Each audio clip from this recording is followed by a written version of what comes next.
everyone. In physics classes, today we are going to start our new chapter, that is current electricity.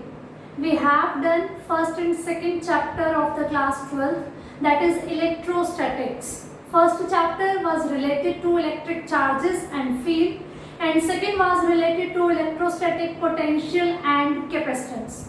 In both the chapters we discussed that each and every topic was related to the main thing, that is charges are at rest. That's why the name of chapter was electrostatic. Charges are at rest. This thing is also known as static electricity. But in this unit, current electricity, we are going to deal the topics which are related to the thing which is due to the motion of charges. Okay, so the branch of physics which deals with the study of charges when they are in motion is known as current electricity. So this time in this chapter, each and every topic is based on the motion of charges. If charges are moving, then what happens? This thing we are going to discuss, learn in this unit. In our previous unit, electrostatic, we were discussing about the topics like potential, flux, capacitance, electric field, electrostatic force, Gauss law, etc. All were based on the static theory of the charges, means charges were at rest. Now charges will be in the motion. So when the first topic, when the first thing we come to know about the charges in motion, that is the electric current, means when the charges are flowing, then a current is there, electric current. So we have different kind of materials. Firstly, we will discuss about the current carriers, like who are responsible for the current in different type of materials. We have basically three types: solids, liquids and gases. So we are going to discuss firstly about the carriers, like who are the carriers, who are responsible for the flow of current through the given material. So in solids we have further three subcategories: conductors, semiconductors and insulators. In first unit also we have discussed about the conductors and insulators.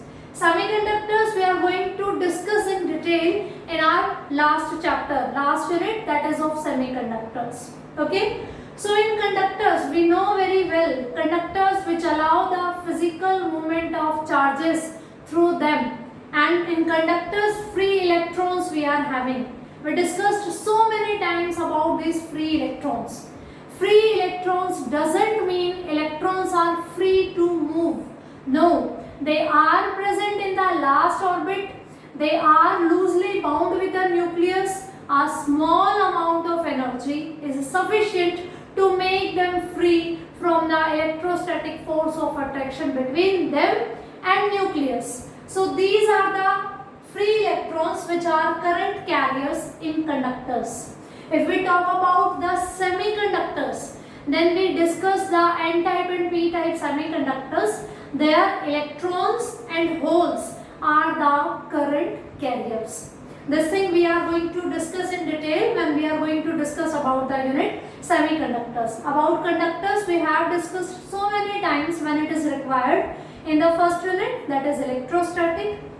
Insulators, no current carriers are there, because insulators are what? They are such kind of materials which do not allow any physical movement of charges through them. So there are no current carriers, no electric current will pass through the insulator. Next is liquids. In liquids, in our cells we are using electrolytes, okay, electrodes. There are liquid electrolytes, okay, and in them negative and positively charged ions, we can say cations or anions, are responsible for the current. So cations and anions are the current carriers in the liquid. If we talk about the gases, if gases are at normal conditions, means normal temperature and pressure, then they are also behaving like insulators. No current is flowing through them. But if we change their conditions, like we are applying a high potential difference and pressure, we are keeping the pressure low, then they are going to allow the physical movement of charges through them, or if we are exposing the gases to X-rays, then also current is flowing there. Then electrons and positive ions are responsible for the current. So these are the current carriers in different kind of material. Means in this unit we are going to discuss about the motion of charges. So in different materials, which charged particle are going to move, which will be responsible for the current, these are current carriers. Okay, so let's start the topic, the very first basic and main topic of this chapter, that is electric current. In 10th class also you have discussed about the term electric current. Basically you know about the electric current is the flow of charges through a conductor per unit time is known as electric current, and we denote electric current by capital I. You have discussed two formulas, I is equals to Q by T or I is equals to delta Q by delta T. Two different meanings are there. The main role is same. Charges are flowing through a conductor. They are constituting an electric current. Okay. That is of two types, a steady current or a varying current. If in every interval of time same charge is flowing through a given cross section in a particular time, means if we are keeping our time interval fixed, then in each and every interval same amount of charge is flowing through the cross section of conductor, then it is steady current. And if it is varying, suppose in first 5 seconds 5 coulomb of charges is flowing, in next 5 seconds 8 coulomb of charges are flowing through the given conductor. There is a variation in the flow of charges, that is varying current. There we are going to use this formula. Okay, so electric current basically represents the motion of charges through a conductor, through a particular cross section in a given interval of time. So current is charge per unit time. Current is charge per unit time. It is denoted by I. It may be steady or it may be varying. Okay, for steady current we are going to use this one, and for varying current, suppose at time t Q charge is flowing, and at time t plus delta t Q plus delta Q charge is flowing. So in delta t time interval, delta Q charge is flowing through that conductor. So delta Q by delta T will give us the current. Means obviously you have learned this thing in junior classes also. So this definition I hope clear to you. The flow of charges through a conductor per unit time, or we can say the rate of flow of charges through a conductor is known as electric current. We use capital I as the symbol for electric current. Now we are going to discuss about it something more, like how this current is possible. We are saying in a conductor we have some free electrons. Okay, and we are saying if these electrons are flowing, then they are constituting the current. What is the cause of electric current? How this current is taking place in a conductor? The thing which is responsible for this current is potential difference.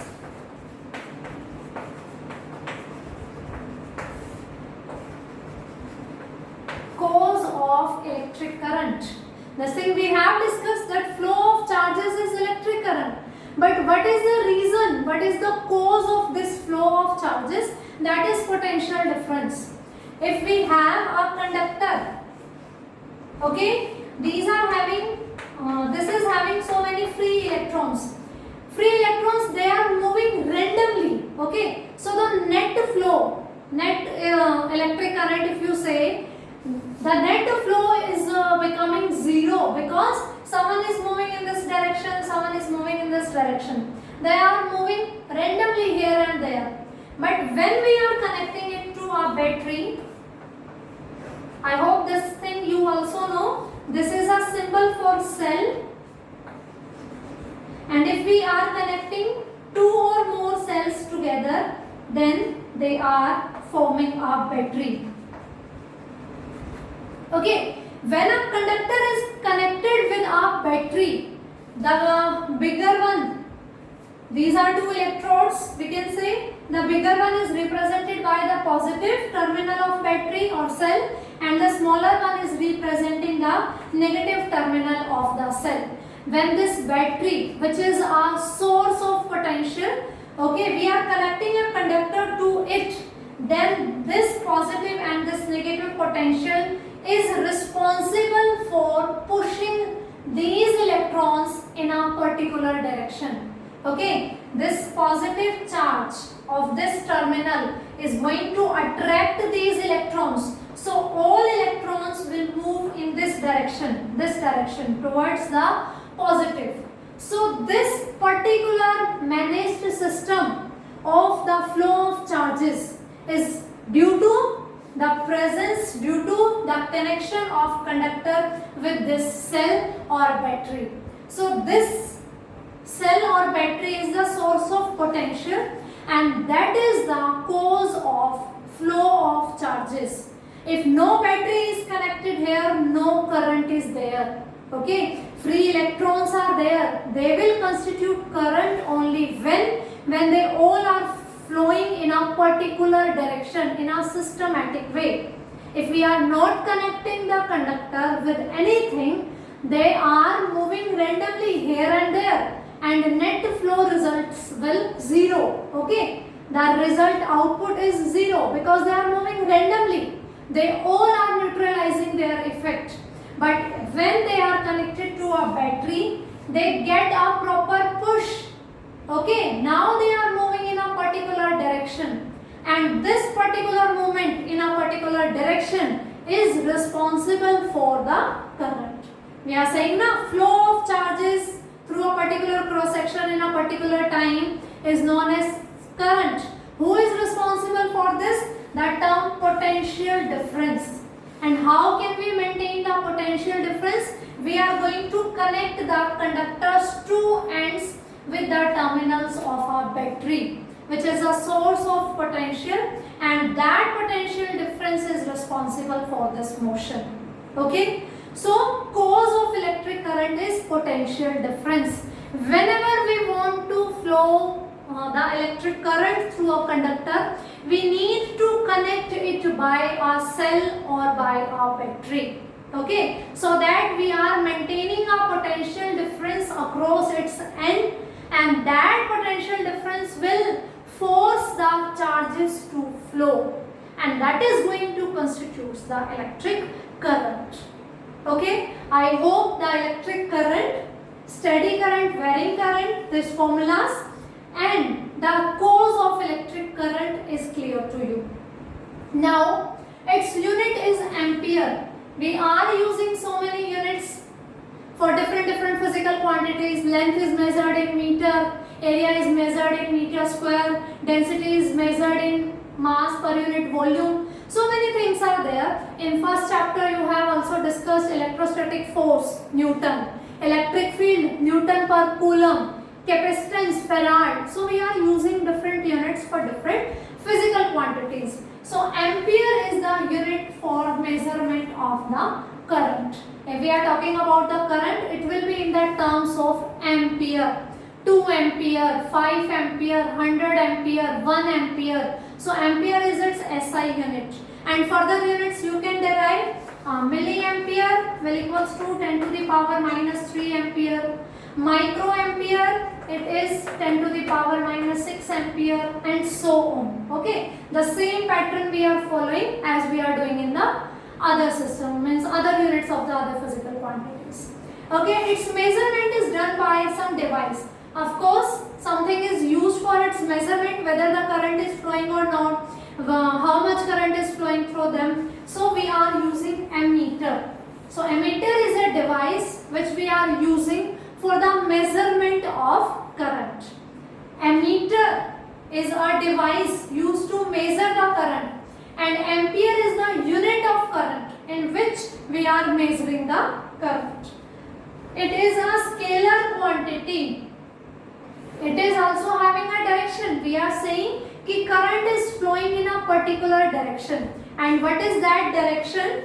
Whenever you are drawing any circuit, in junior classes also, you have drawn circuits, okay, and there you were drawing the direction of electric current from the positive terminal of the battery to the negative terminal. Suppose a conductor is connected with a battery, then this from positive to negative, this direction is representing the direction of current.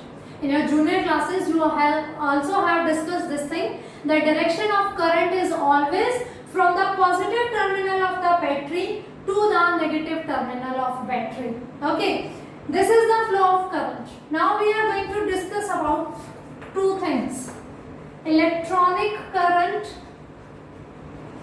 and conventional current. What's the difference between these two terms? Electronic current and conventional current. Electronic, we know in a conductor there are free electrons, and when we are connecting this conductor to a battery, then these electrons will move towards the positive terminal of battery. Okay, their direction of motion is towards the positive charge. So if we talk about the electronic current, which is due to the flow of these electrons, this is towards the positive terminal of battery. And in our circuit diagrams, we are always showing in the wires, the direction of current is from positive to the negative terminal of battery. This I is the conventional current. Okay, so from here this is clear to you. Electronic current and conventional current both are having opposite direction. Their magnitudes are same, but their directions are opposite. Their directions are opposite. Electrons are flowing from negative to the positive of the battery, and conventional current is from the positive terminal of battery to the negative. When we were discussing about the capacitors and capacitance in our previous chapter 2, electrostatic potential and capacitor, we discussed that when two capacitors are having different potentials, and when we are connecting them together by some conducting wires, then charges will start flow from a conductor having higher potential to the conductor which is at the low potential. So whenever we are talking about this thing, suppose we are having heating effect also, we have discussed a metal is a good conductor of heat also. If we are hitting a single end of a conductor, then slowly this end is also getting heated. Okay, due to conduction it is also getting heated. This is why, because of its nature, it is good conductor of heat also. So this is the thing. The heat is transferring from the high heat to the low heat. Means a conductor, we are heating this end only, and this end is at the normal temperature, at room temperature. So this end is also becoming hot. Why? This heat is transferring from this end to this end. Okay. So it is also always observed that the motion is always from high to low. So that's why we are saying, of course, if we talk about the potential, it is at positive and it is having the negative potential. So potential is high here, here it is low. So the charge will flow, the current will flow from high to the low. By convention, it is, we are saying, by various examples we are looking in our daily life, everything is like this. That thing is flowing from high to low. That's why the name is conventional. Okay, it's the direction of conventional current is positive terminal of the battery to the negative. But the electrons are moving towards the positive, as electrons are having negative charge on them, and this terminal of battery is having positive. That's why there is an attractive force. They are moving in this direction. Okay. So electronic current is towards the positive terminal of battery, and conventional current's direction is away from the positive terminal of battery. So this is the direction of current. Whenever you draw any circuit in the wires, the arrows will be from positive terminal of the battery towards the negative terminal. Now we talk about its nature. We are saying that current is having a direction. Still, electric current is a scalar quantity. It is not a vector quantity. We are saying now that current is having a particular direction. It is moving from positive terminal of the battery to the negative terminal of battery. Since it is a scalar quantity, why? Because it does not follow, or we can say it does not obey the rules of vectors. In 11th class, you have discussed about the vectors. There are some rules of vector addition, vector subtraction, vector multiplication. So many rules are there. We are saying current is having a direction, but still it is not obeying the laws of vectors. And if it is not obeying the laws of vector, then this is not a vector quantity, it is a scalar quantity. In your 11th class, you have discussed about this thing, scalar quantity and vector quantity. A physical quantity can said to be scalar if only its measurement value, its magnitude is sufficient to define it properly, then it is a scalar quantity. And if to defining a quantity, only its magnitude, its measurement value is not sufficient, we need some direction also for its explanation, for its definition, then that thing is known as vector quantity. Okay. So we are saying that whenever the concept of direction is there, that thing is a vector quantity. But scalar quantity is electric current. Okay, electric current is not a vector quantity as it is not obeying the rules of vectors. For example, suppose if we are having two wires and now they are connected to the single one. I1 current is flowing through it, I2 current is flowing through it. We can use ammeter. We are saying now ammeter is used for measurement of the current. We are measuring the current of this wire. Suppose this is I1. Then we are measuring the current of this wire. This is I2. And the direction of current is towards this side. Towards this side. Then this wire, when ammeter is connected to this wire, we observe the current flowing through it. I1 plus I2. Okay. If we talk about this one, suppose taking another diagram. I1 is flowing through this wire. I2 is flowing through this wire. The directions are this, which I am showing according to the arrows. And when we are measuring the current of this wire, it is again I1 plus I2. Okay. So if it is a vector quantity, suppose electric current is a vector quantity. This direction vector, and the resultant is I1 plus I2. Now the currents are in this direction. Again the resultant is I1 plus I2. Can it be possible for the vectors? We have the vectors resultant R is equals to A square plus B square plus 2AB cos theta. Resultant of two vectors. Addition was given by this formula. A and B are the two different vectors in different directions, and cos theta. Theta is the angle between A and B. So here it is the angle, here it is the angle. Means they are going to have some resultant magnitude by subtraction because their direction are opposite. But in both the cases here, whether the wires are inclined at some angle and then they are connected to single one, or these wires are anti-parallel to each other, then they are connecting to single wire. In both the cases, we get the current is I1 plus I2. No role of angle is here. Okay, if it is a vector quantity, it is going to follow this one mechanism, but it is not following. Not anywhere. It is not following, not obeying any laws of vector. That's why it is a scalar quantity. Okay, electric current, its unit is ampere. We can measure it by ammeter. Its direction of conventional current is from positive terminal of the battery to the negative terminal. It is a scalar quantity. Now we are going to discuss about its types of the electric current. I hope up to this point everything is clear to you. If you are facing any doubt, you can ask me, you can text a message. Okay, I will try to solve your doubts. Now, the types of electric current. In our fourth unit, we are going to discuss this thing in detail. Here we are just introducing these types.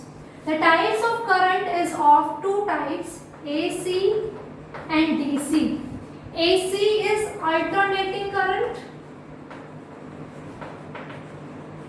and DC is direct current.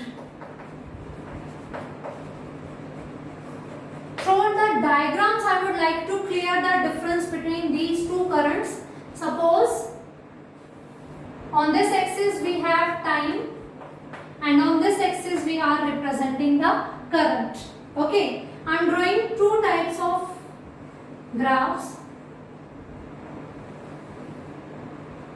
This is showing the alternating current and this is showing the direct current. Means when the magnitude and the direction of current remains same throughout your whole observation, means till the time you are observing it, neither its magnitude nor its direction, means nothing is changing, then this is the example of direct current. Its magnitude, suppose this is our reference point O, here it is the reference point O, and this is representing the 3 ampere current, and it is remains 3 ampere at time t1, t2, t3, t4. Whenever we are measuring its magnitude and direction is same, then this is the example of direct current. Okay, we call it in the short form DC current. Okay, DC, direct current. Alternating current, when you are measuring the current at different intervals of the time, suppose here, then here, then here, then here, you are observing this thing, the value of current is different. Here is this much, here is this much, here it is negative, positive, negative, varying, somewhere 3 ampere, 2 ampere, 1.5, minus 1.5, minus 2, minus 3. So when the amplitude, this thing is amplitude. You have discussed the waves and oscillations in 11th class also. For a wave, this maximum height is representing the amplitude of the wave. Okay, this is a current wave. So these are representing the amplitude in positive direction and in negative direction. Current is changing its direction with time. Then this is the example of alternate current. Okay, we call it AC. And if it is not changing its magnitude, then this is DC, direct current. In our houses, we are getting AC, alternating current. We are having our different home appliances in our house. They all are working on the AC. And anything in your house which is working on the cell or battery. The difference between cell or battery? Cell is a single and battery is a combination of cells. In the same unit current electricity, we are going to discuss about the detail of these cells. Okay, their internal resistance, what are their combination results, when they are combined in series, when they are combined in parallel, everything we are going to discuss. What is EMF, what is terminal potential difference, so many things are there. So we will discuss this thing in detail in the same unit. Okay, so cell and battery, they are using direct current. Means anything which is having battery in this, that is working on the direct current. Okay, and in alternating current, means our house is giving itself so many examples of the alternating current and direct current. Suppose if we talk about our refrigerator, our television, our air conditioner, they are working on the alternating current. But if I talk about my cell phone, When our cell phone, we are using it continuously, we are supposed to charge it. We have a battery in it. If we are using our laptop is also having a battery in it. Every battery is using direct current. Okay, you see, whenever we need to charge our laptop or our cell phone, we are using charger. Why we are not using the simple wires having 2 points? Okay, why we are not charging our phone, our laptop by the 2 wires only? No, we are using a charger. In that charger, adapter is there. Because in our house supply, we are getting AC. That adapter of the charges is converting that AC into the DC. Okay, that is going to charge the battery of cell phone and the laptop. So we are having so many examples which are working on AC and DC. I just want to tell you here the types of current: alternate current and direct current. When we discuss about the 4th unit, then there we are going to discuss about completely in details, deep knowledge of this alternating current. Okay, here you just have to know about the basic difference between the alternate and direct current and the examples of your house. So today we have discussed about mainly about the electric current. Its formula is I is equals to Q by T. Unit is ampere. Measurement done by ammeter. Its direction is from positive terminal of the battery to negative terminal of battery. It is a scalar quantity. It has 2 types: alternating current and direct current. Sometimes in exam it is also given that the unit of current is coulomb per second. This thing, when we are doing the different chapters, we also discussed there. From the formula, if we are using the SI units of the terms used in the formula, that is also giving us the unit. So coulomb per second is also the unit of current, but we always use the ampere. You know this thing, we have discussed so many times that we are giving a standard unit according to the in the honor of the scientist who is doing work on that concept. Okay, so ampere or coulomb per second, both are representing the unit of this thing. Okay, I hope this concept is clear to you. This is our first introductory part of this unit. Then we are going to learn about so many things in this unit. We will discuss Ohm's law, which you already have discussed in your junior classes. Mobility, resistivity, conductivity, Kirchhoff's law, potentiometer, Wheatstone bridge. So many things are there. So one by one, step by step, we are going to discuss all the topics in detail. But we are starting this unit, but you are supposed to revise the previous units also, so that a link will be maintained between all the units and you are not going to forget the topics of the previous one. So keep revising the previous units, and also we are going to continue this unit. So thank you. This is sufficient for today. Next thing we are going to discuss in our next class.